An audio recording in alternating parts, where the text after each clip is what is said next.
में एक अलग मोड़ दिया जा रहा है और कहीं ना कहीं तरीका कोई और होना चाहिए था, ये तरीका सही नहीं है। देखिए, जिस प्रकार से मित्र विपक्ष को मैं कहूं, उनके प्रदेश अध्यक्ष से बयान दे रहे हैं कि ये गलत हो गया है, गलत चीज़ें हो गई है, या इसके अलावा कुछ पत्रकार साथी या इसके अलावा कुछ सामाजिक सोशल वर्कर्स या और भी तमाम समाज के लोग कह रहे हैं कि गलत हो गया है। देखिए, गलत क्या है, उस पुतले को अगर गौर से देखोगे तो उसमें महेंद्र छाप लिखा हुआ है।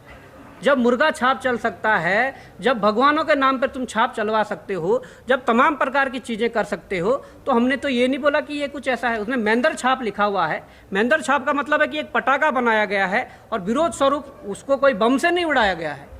जो पटाखे दीपावली में फोड़े जाते हैं उन्हीं पटाखों से उड़ाया गया है। और अगर इसकी बात करने लग जाएं तो मैं कहता हूँ कि हर साल तुम रावण को जलाते हो, उसे फूंकते हो, क्या वहाँ पटाखों का यूज़ नहीं होता है? तमाम प्रकार की और चीज़ें हैं, शव यात्रा निकाली जाती है और किया जाता है, क्या वो नहीं है? ये तो एक सांकेतिक रूप से बताने की कोशिश थी कि भाई ये जो सड़क छाप जिन लोगों ने बोला है वो खुद छाप है। क्या छाप है? महेंद्र छाप है। और महेंद्र छाप क्या है? एक पटाखा है जिसे समय समय पर उड़ाया जाएगा अगर इस प्रकार की चीज़ें होगी। और ये ऐसा ही नहीं, ये नहीं कि महेंद्र भट्ट अपने जुबान से इसको बोल रहे हैं, उनसे बुलवाया जा रहा है। आप बताइए, महेंद्र भट्ट का प्रेमचंद अग्रवाल के साथ क्या संबंध है? उनकी जो चीज़ें वहाँ पर हो रही है, जो उनका आपसी जो व्यापार है या उद्योग है, उसमें जो पार्टनरी है उसका क्या है? उनके बच्चे आज तक नौकरी पर नहीं गए, दोनों के, कोई ऐसा वो नहीं किया। उनके नाम पर इतने करोड़ों अरबों की ज़मीनें कहाँ से आ गई है? ये देखिए ना, ये तो फर्ज है, उनके दोनों के नाम है। महेंद्र भट्ट के बेटे का नाम है, उसके प्रेमचंद अग्रवाल के बेटे का भी नाम है। किस प्रकार से इतनी संपत्तियाँ आ जा रही है? ये फर्ज है, सरकारी डॉक्यूमेंट है।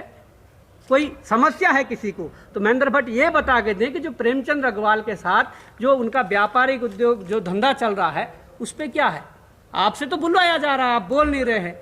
और कहीं ना कहीं ये दुर्भाग्य है कि इस उत्तराखंड को बनाने में 42 शहादतें हुई है। इस उत्तराखंड में जिस प्रकार से उत्तराखंड बनने के बाद भी बहुत सारे लोगों ने आंदोलन किए हैं अलग अलग मुद्दों के लिए, बेहतरी के लिए, और उसके बाद उन शहीदों का अपमान है कि उन्होंने कहा कि कभी कहते हैं माओवादी है, कभी कहते हैं सड़क छाप है। तो देखिए, यहाँ का एक एक युवा, एक एक व्यक्ति सड़क छाप नहीं है, वो समाज सेवक है, वो संघर्षशील है। परंतु आप महेंद्र छाप जरूर हैं, जिसके रूप में, पटाखे के रूप में आपको फोड़ा गया था, उड़ाया गया था।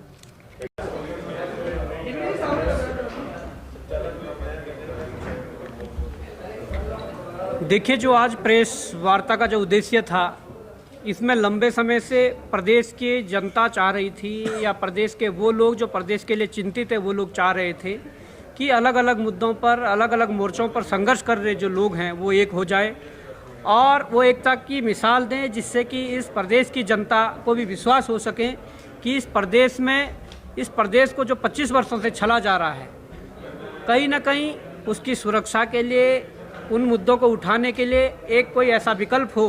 तो निश्चित तौर पर हमने संकल्प एक विकल्प का स्लोगन देकर इसको शुरू किया है और ये तमाम प्रकार के संघर्षों के चेहरे आप सामने देख रहे होंगे, जिन लोगों ने संघर्ष बहुत वर्षों से किया है और इस प्रदेश के लिए संघर्ष किया है।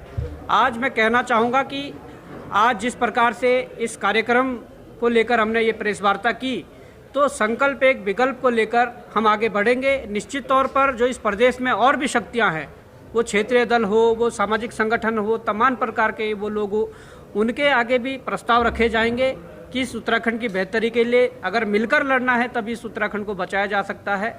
और इसको लेकर हम एक होली के बाद 16 तारीख से उत्तरकाशी जनपद के मुख्यालय से, जहाँ माँ गंगा यमुना का उद्गम स्थल भी है और जहाँ काशी विश्वनाथ जी भी हैं, उस जलधारा को, उस पूरे धार्मिक प्रवाह को पूरे उत्तराखंड में ले जाने का प्रयास है।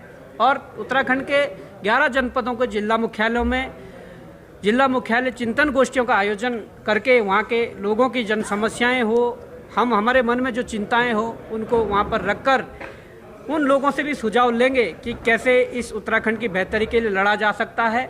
जो आप लोगों के प्रत्यक्ष अप्रत्यक्ष रूप से जो सुझाव आए थे, उन सुझावों पर हमने पहला कदम अपना आगे बढ़ाया है और निश्चित तौर पर आगे जो और भी कदम बढ़ाए जाएंगे, आप सबके संज्ञान में लाकर, आप सबको साथ लेकर उस कदम को आगे बढ़ाया जाएगा। और ये इस प्रदेश के लिए ज़रूरत है और इस प्रदेश की ज़रूरत भी है और इस प्रदेश की बेहतरी के लिए ये अच्छा कदम भी है।